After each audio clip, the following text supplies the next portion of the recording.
Yes, I get thanks. You are now in tune on the one, the force itself at this time. Thanks for tuning in to Crystal Delphia. This is Chief Black Sun Featherheart. Reasoning with you once again. I appreciate you for checking this reasoning session out. And you could have been 1,000 other places on 1,000 other channels and surfing on 1,000 other different web pages or whatever, but somehow you're here reasoning with I, and this is for a reason. So, get thanks. Pay homage to Her Imperial Majesty, Holy Omega I. See? Namu Ama. Namu means devotion, and it also means activation in the ancient Pali language. Ama means mama. You already know.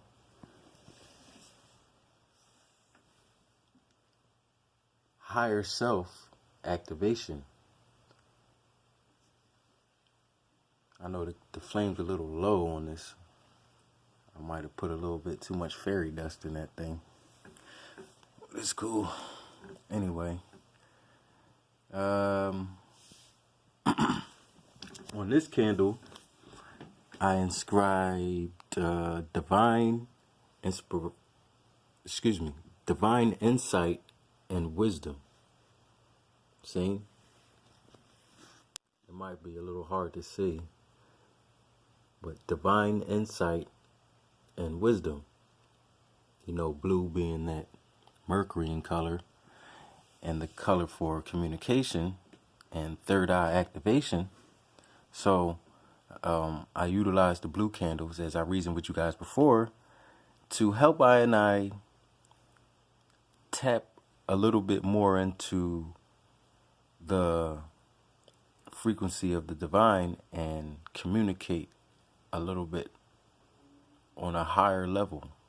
See, I know my English language, or that this English language that I speak is not the best language, so it is kind of hard to interpret divine thoughts in the English language. So I just try the best that I can with these filthy words, with this filthy language, to translate divine thought.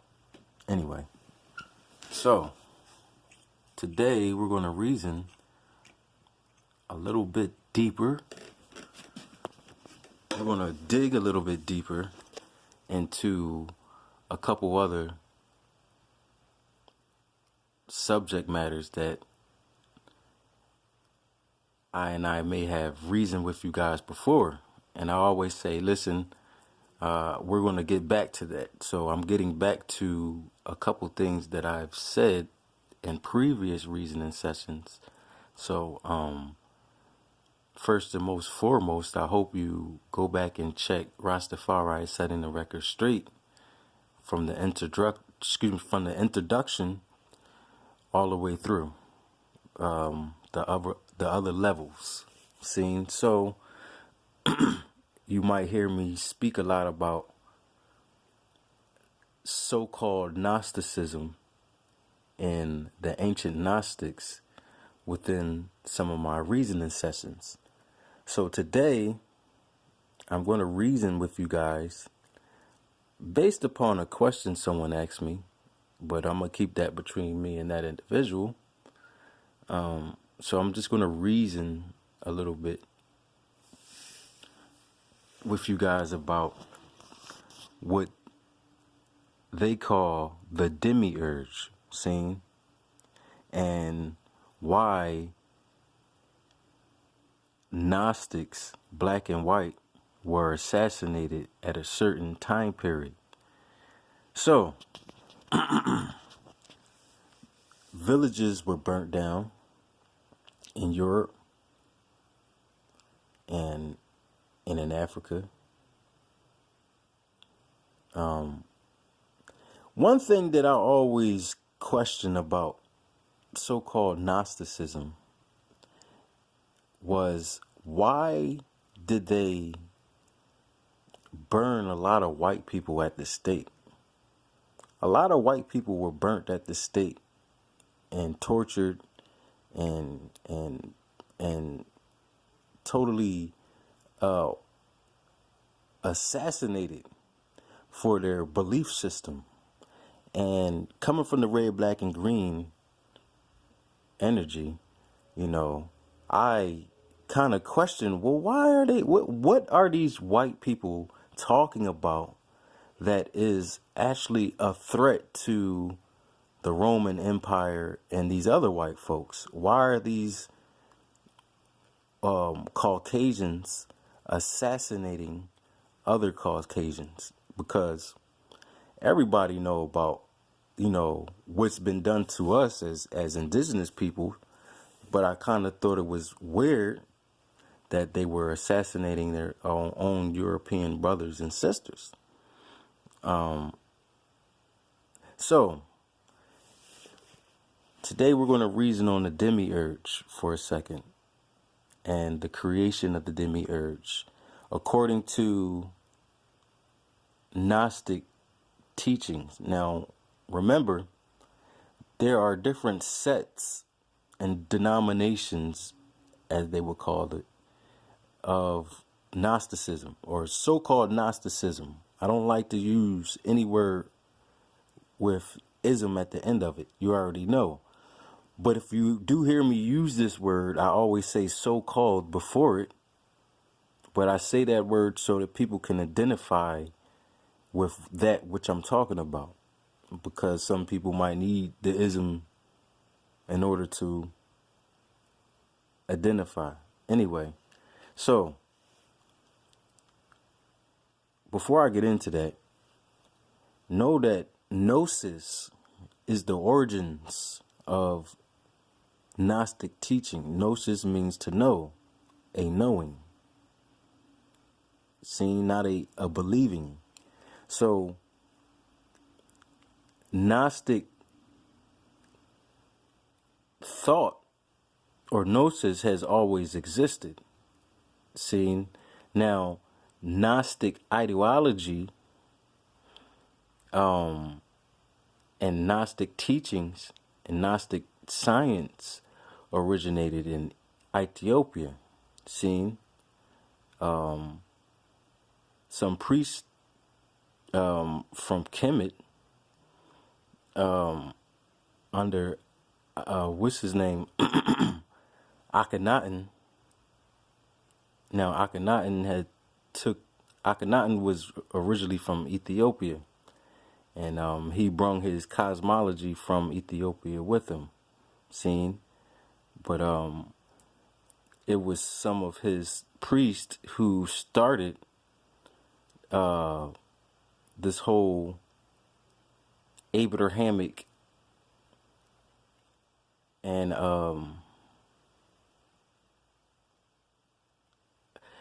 it's hard for me to, I don't even know where to start with this sometimes, so excuse me, because I don't want nobody to get lost on this. All right, so there's so much to reason with you guys on. I don't want, I don't want to overwhelm you with a bunch of data like everybody else on the internet does, trying to sound intellectual and metaphysical.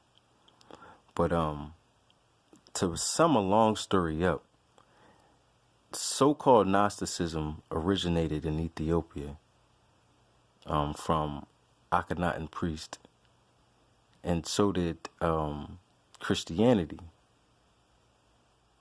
who left so-called Kemet and went back to their homeland in Ethiopia. Seen? So, but we're gonna have to reason about another time, because that's a whole nother story. Seen? And I don't want to get too off track from this particular reasoning. Now,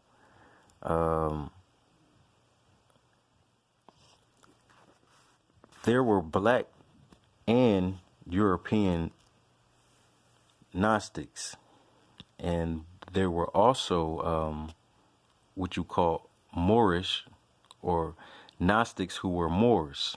See, now as we all know, because I know everybody done watch Hidden Colors, you know, some people awakened when they watch Hidden Colors, you know. But I'm glad that that Hidden Colors documentary brung a lot of awareness to the people who have still, or the people who were still in the slumber at that time when it came out. So good thanks for that. But we know that the Moors were Christians. They were you had all types of Moors. You had Buddhist Moors. You had Moors who dealt with the Kabbalah. So, you know, all of the Moors or so-called Moorish people weren't practicing Islam. See? So, we know that the Moors brought Gnosis to the Europeans. See? It was the Moors and other indigenous people who spread the Gnosis throughout Europe, and later on European people began to practice certain sets of Gnosticism, so-called Gnosticism. Excuse me. Now, hang on for a second. I know I might have lost you guys, so have a little patience. We're going to reason. Let me take a deep breath. And we're going to tie all of this in. Just walk with me, all right? Now,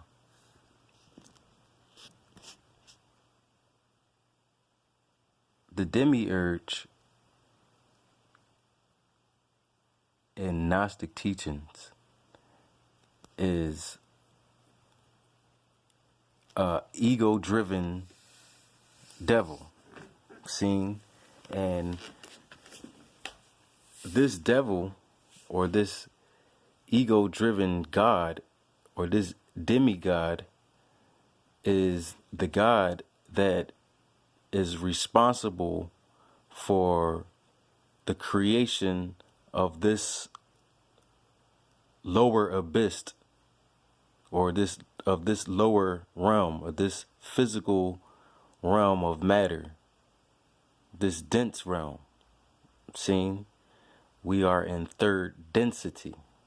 So the demiurge, also called Yaldabaoth, was the offspring of Sophia. Now, the goddess Sophia was a goddess whose somehow, I guess, her ego arose in her, and she wanted to separate herself from the all, in a sense. Kind of, you know, similar to what they call the Luciferian experiment. You know, everything is connected to the all, you know, but sometimes the ego arises and you want to detach yourself from the all and be something unique. So she fell to a lower realm, to a lower state. And what Sophia did, she gave birth without the permission. I wouldn't say permission, without consulting with, you know, the hierarchy, or what people probably would say the father. She didn't consult with her baby father, okay? So she said, all right, listen, man, I don't need you. I'm going to produce a child without you, okay? You know what I'm saying? Where we hear that from? I don't know. Anyway, I don't need you. I don't need the permission from the council. I'm going to create and have an offspring without you. All right.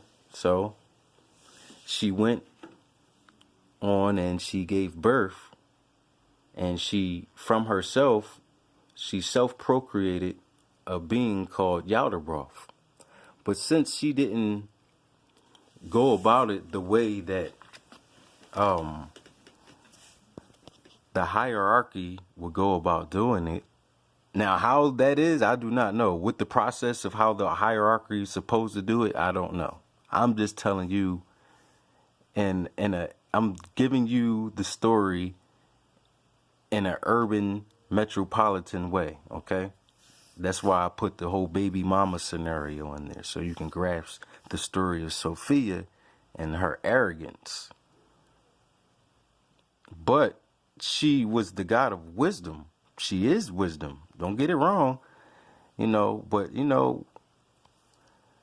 we were made after the image and the likeness of that which was made after the image and the likeness of that which was made in the image and the likeness of the divine. Whatever, however it trickled down. But anyway, so this goddess, Sophia, she was responsible for giving birth to Yaldabaoth from self-procreation, seen? And she was ashamed of this birth because he was born prematurely. And he pretty much popped out of the womb before he was supposed to. So he didn't have everything that he needed. He wasn't fully developed. See? So this undeveloped God, or this demigod, was cast into an abyss out of shame. She was ashamed of her creation. So she hiding in a abyss, in a cloud, in the lower realm.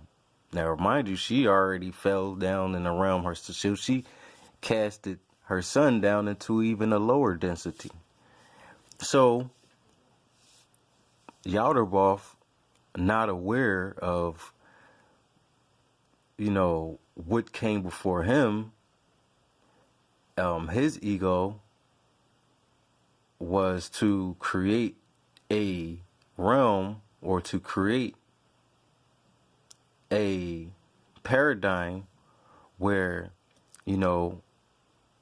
everything that lives there feeds, or he feeds off of the energy of the people or the beings that live in his world.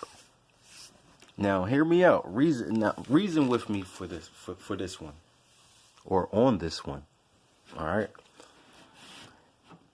Yaldabaoth, or the demiurge, same thing, is a jealous, outrageously violent, egotistical God who needs praise 24/7. He needs your energy. Now, the Gnostics taught that Yaldabaoth and the demiurge, or also known as the demiurge, is the creator of this third density, or the third dimension, or what we call this plane, this reality which we know. And because the creator of this reality was premature and wasn't a whole God, that the creation that he created was not complete, and that in the realm of Yaldabaoth's creation, everything has to die and everything has to decay and all of these things and rot. Other living beings have to die for you to gain nutrients, whether you're a vegetarian or a meat eater. Whatever you're eating was alive at one point, whether it's a cucumber or a turkey. See? So the Gnostics seen that this creation, in a sense, wasn't fair, and the way they seen it, they saw it as, why would the supreme being create a creation full of so much, bloodshed and so much genocide and all these other negative things that they seen happening at the time. And even down to the nature of eating, So they seen, the original Gnostics taught that this creation was pretty much a mistake, and this was created by a premature, crazy God.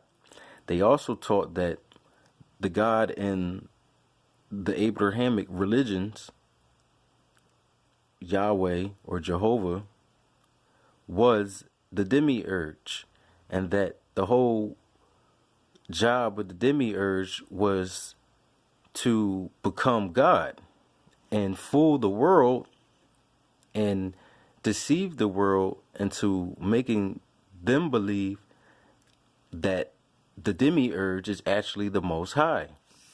And I hate to say this, guys, and this is where we're going to get to the meat of the reasoning session. I got a little tongue-tied as I was building up to this, but hear me out, y'all.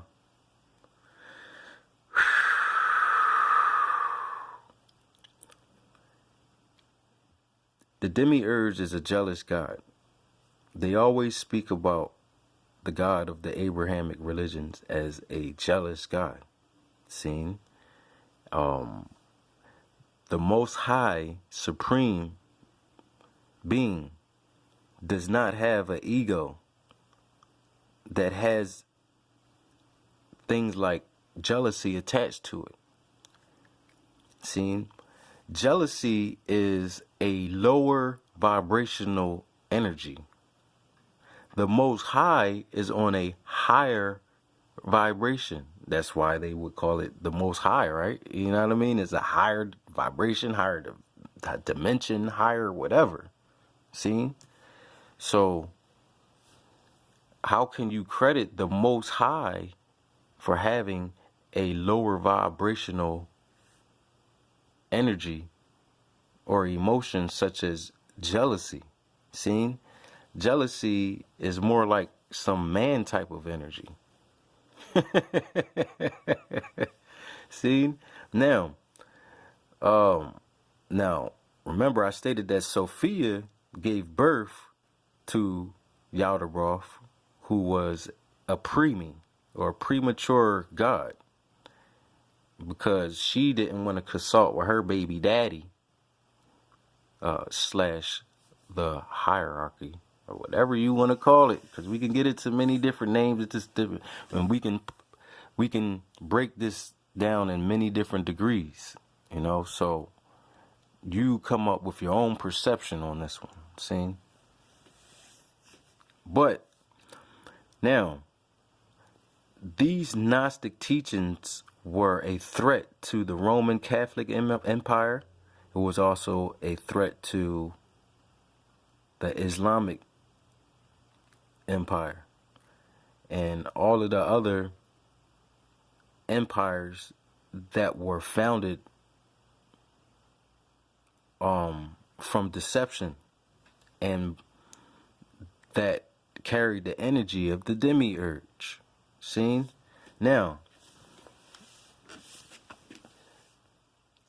when it says, and I know you guys might hate me for this, and I know a lot of you guys are going to pick up stones and cast stones at me for this, but when it says things like, thou shalt not put any other gods before before me, that's what he said. I said I and I, because I and I just, anyway, the point is, when he say thou shalt not put any other god before me and all these are all jealous-like attributes, seen? And the supreme being or the Most High does not have these attributes of this particular deity. The Most High is not going to whisper in your ear and say, hey, I want you to sacrifice your son for me. And then you go up to this hill and you put your son down on the sacrifice table. You pull your sword out and you about to slice your son. And then the Most High says, hey, don't kill him. I was just testing you to see how much you believed in me. How much, you know what I mean? This is the demiurge. The Most High would not do that. Now, reason with me, guys. If you ever heard somebody say in your own mind that you need to sacrifice your child, and if you believe that that is the spirit of the Most High, then something is really wrong with you. And I always had a problem with that story because I've always been a Gnostic. I've always been one who had enough balls to question mainstream thought. You understand? So,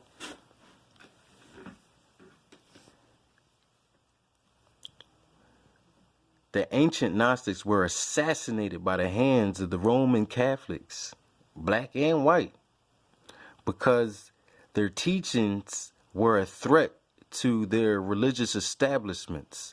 So, if you want to know the true story of Christ, now mind you, I said there were black and white people murdered and crucified over this. See?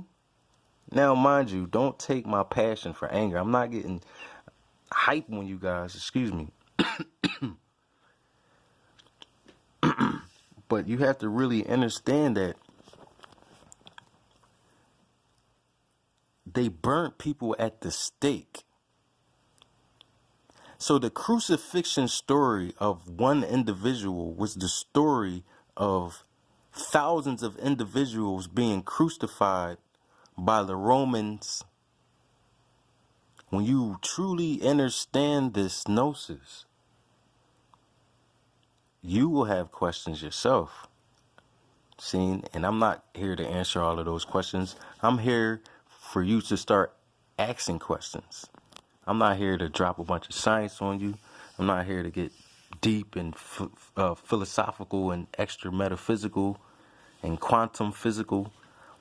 I'm just here to get you guys to reason, ask questions. See, I just dropped jewels on you. You dig?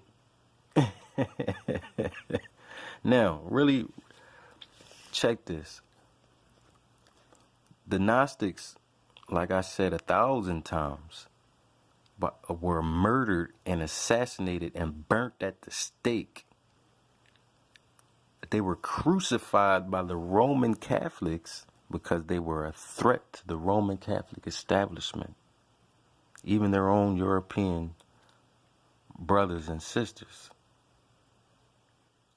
So, as I've reasoned with you guys before in thousands, I mean not thousands, but in other different reasoning sessions, I've always stated that the Rastafari rebirth was the return of these European and Moorish and black, Ethiopian, whatever you want to call, indigenous peoples who, oh, they getting mad at me. Say white? Did he say white guy? Yeah.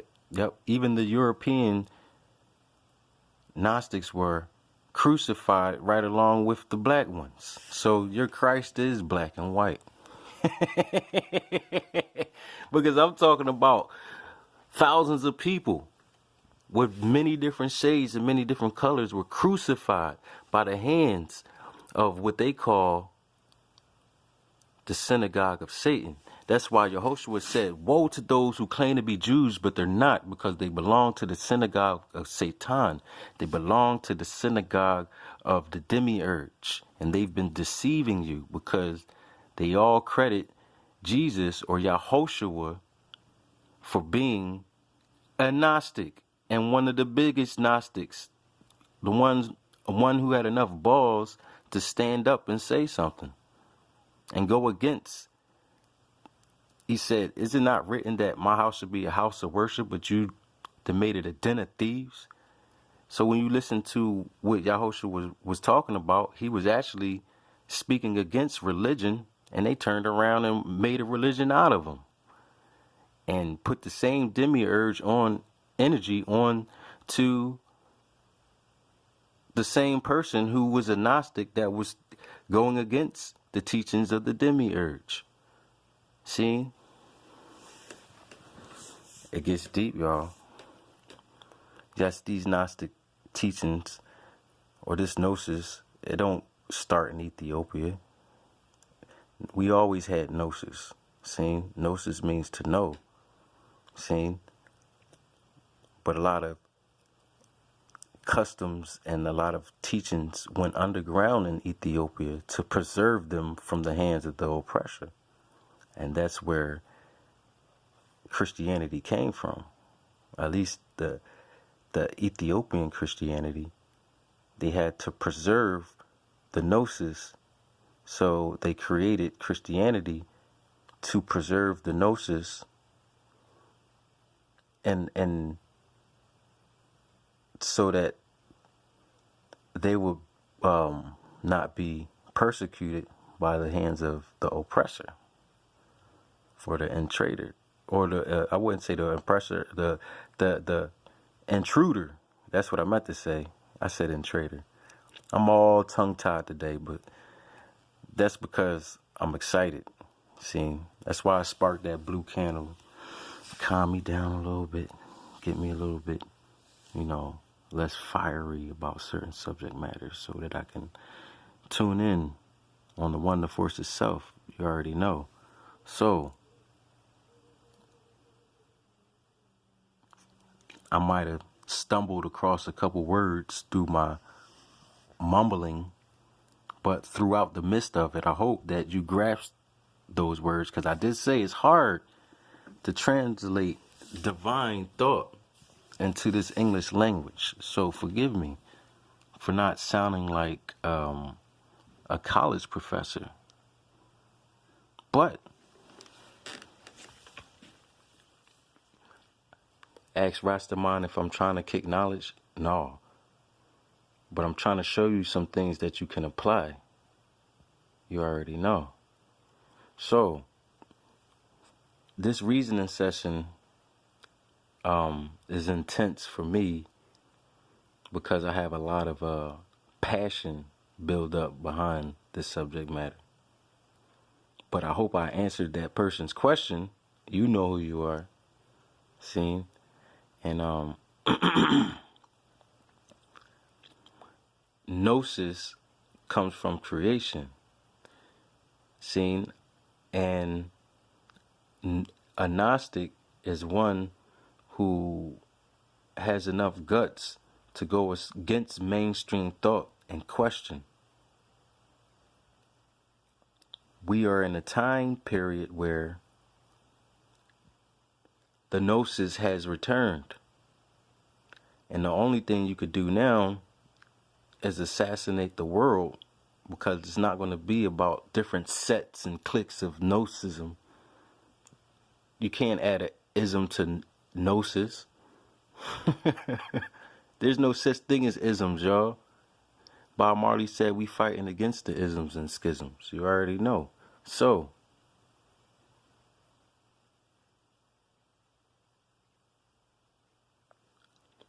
the demiurge's job is to make you believe that he is the Most High.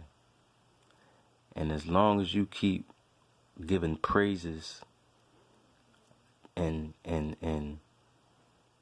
getting down on your knees and giving all your energy to this maniac, this guy who feeds off of praise and who intentionally creates chaos for you to give him more praise, know that the Most High of all gods, the Most High of all the little small demiurges and demigods, seen, The Most High Creator does not have jealousy, hate, anger. Doesn't destroy populations of people because you don't believe in a certain way of thinking. He doesn't say that this group is chosen and that group is not chosen. Or she. For those who need to hear he. Or he or she, whatever. The Most High does not say you're the chosen one or you are the chosen people. Because everything was chosen if it's here. Everything in creation was chosen. So, they can't stop this Gnosis. They tried to assassinate all of the Moorish women who was still holding on to the Gnosis, and they called them witches. All of the Europeans who were taught by these Europeans who were taught by these women or these black so-called witches or Moors and so-called gypsies, they were all killed and burnt at the stake. So that energy is back and the world is locking up again. Jolly children, yes. Now, I say that because the true lion dwells within inside of you. Not the demiurge who is the lion who's been lying on the lion, disguising himself as a lion. See? So, forget everything I said. Activate the higher self. Ask for divine inspiration and wisdom. Pay homage to that which you know is divine. And you'll find your own Gnosis in your own time. Yes, I. Give thanks. You are now in tune on the one, the force itself at this time.